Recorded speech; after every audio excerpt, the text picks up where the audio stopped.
This is a message from the North Atlantic Treaty Organization. As you all know, a dangerous virus called the necrovirus broke out in France and Switzerland.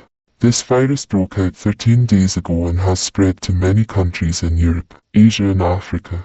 All countries marked in red have the necrovirus in their countries. The Middle East has suffered lots of damage along with Western Europe.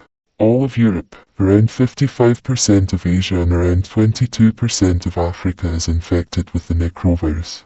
On the 29th of July, George W. Bush, President of United States, is hosting a meeting at the U.S. Pentagon in the state of Virginia with the leaders of the following countries: United States of America, United Kingdom, France, Canada, Germany, Italy, Portugal, Norway, Belgium, Netherlands, Denmark, Iceland.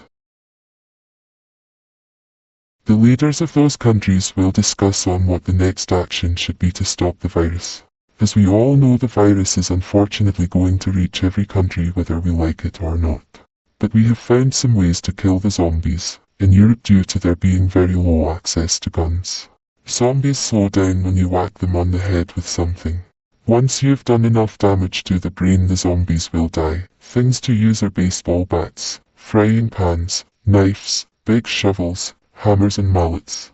It has officially now been confirmed for any NATO or European citizen over the age of 13 to carry and use any weapon on zombies.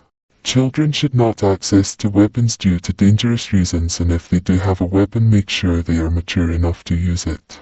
Do not give children knives, machetes or anything extremely dangerous and sharp.